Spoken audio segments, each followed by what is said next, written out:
Imagine you're in a test. You're focused, confident, There's and also then, research. dang, a timer goes off every single minute.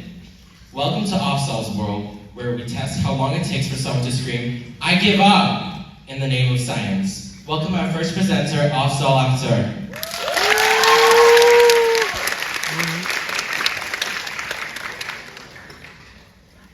Hello everyone, my name is Afzal Akhtar, and some of you know me as a salutatorian, others know me.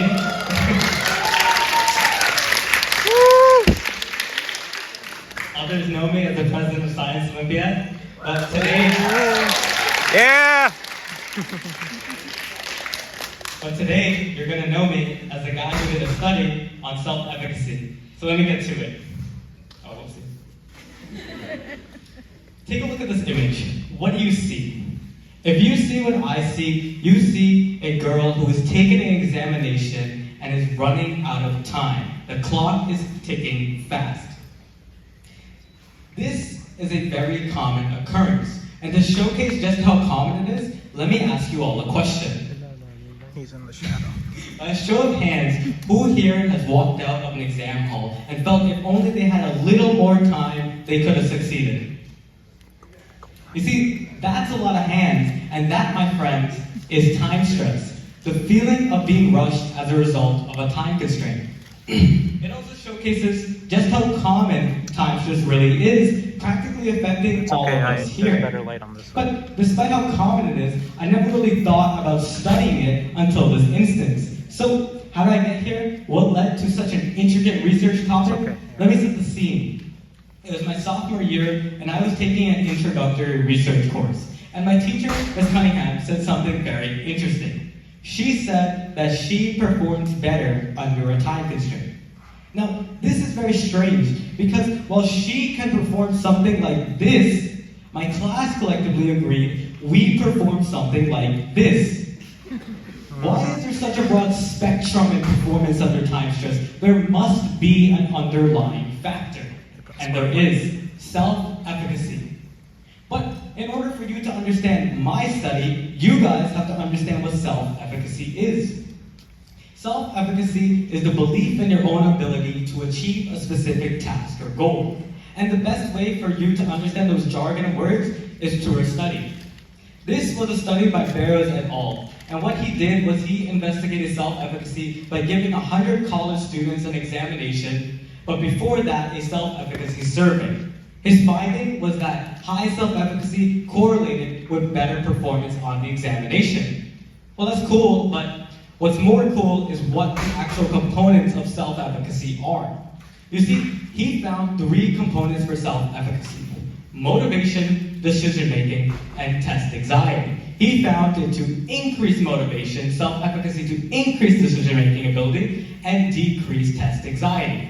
What does this all mean? Self-efficacy is monumental and fundamental for performance under time stress.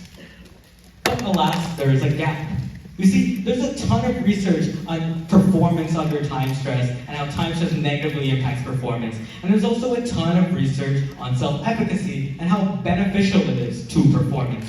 But there's no study, to my knowledge, that combined these 2 topics together into one intricate research paper. Until today. That's where my research, to what extent does high school students' self-efficacy impact their performance under time stress, comes into play. This study really will understand self-efficacy and how crucial it is for performance in a time setting. But you're probably wondering, how did I get here? How did I do this research topic? So let me explain. In 5 simple steps. Step 1, how can I measure self-efficacy? So you in the blue shirt say, hey, how would you measure self-efficacy? You can just give me an answer. You see, you don't know, and that's a very good point. It's very hard to understand self-efficacy and its components. So because of how hard it was, I was stuck between 2 choices. Number 1, asking students. I could have just asked students on like a scale of 1 to 10, how well do they perform, or how would they rate themselves on self-efficacy? Is this a good idea? No, it's not a good idea. Don't do that. Don't ask students their self-efficacy on a scale of 1 to 10. That is not good, because students can either not tell the truth or they may not know their own self-efficacy. It's not like something you just know on like the top of your head when you graduate. So don't ask students. So I was then given another task. I chose to do a survey, more specifically the General Self-Efficacy Scale by Schwarzer and Jerusalem. This would be a perfect survey for me because it pretty much encapsulates self-efficacy with quantitative data, and it also was created for one variable to affect it. In my case, time stress. But you're probably wondering, what is this actual survey that I use? Like, what does it look like? So let me showcase it. This is the survey, and I can already see people practically squinting in the back, so let me zoom in a little bit. This is the more zoomed in version of the survey. It was 10 questions on a 4-point Likert scale. Questions like this would pop up on screen. I can always manage to solve difficult problems if I try hard enough, and through it, I got quantitative data to measure self-efficacy. Then I had to select educational tasks. I was torn between two, math and English. You see, math was practically what every single researcher used to study time stress, and that was because they really rushed students. They didn't give students enough time, and that's something I didn't want to do. I was giving an assessment under time stress, but I wasn't trying to just rush the students with like such a limited amount of time where they can't actually answer the question. What I mean by that is, let me give you a scenario. Would you get 2 + 2 wrong because you didn't know the answer? Or would you get it wrong because you ran out of time? You see, assuming that everyone graduated kindergarten, they would actually get it right.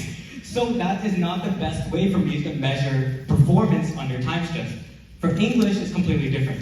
For English, you can measure performance perfectly because even if you have enough time, if there's a little bit of a time constraint, students with low self-efficacy will shiver and they will actually struggle, resulting in poor performance. Then I sent out a consent form, they sent the consent form back signed, and then I sent out the scheduling form. Through the scheduling form, they come in on their designated day and complete part 1 of my study under time stress in 9 minutes, and part 2 of my study under no time stress. I analyzed these results through t-tests, and I could have came up here and put like a 100-column chart of random numbers and called it a day, but I think that's not very entertaining, so I made a graph instead. I made a crossover interaction graph. This graph was very cool because it practically showcased the t-test data and in a pretty concise way. So just to break it down, the x-axis has the no time stress group on the left, right here, and the time stress group on the right.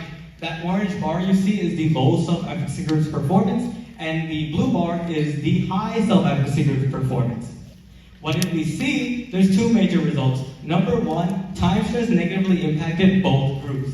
Both groups, through the downward slope, showcases they pretty much suffered as a result of time stress.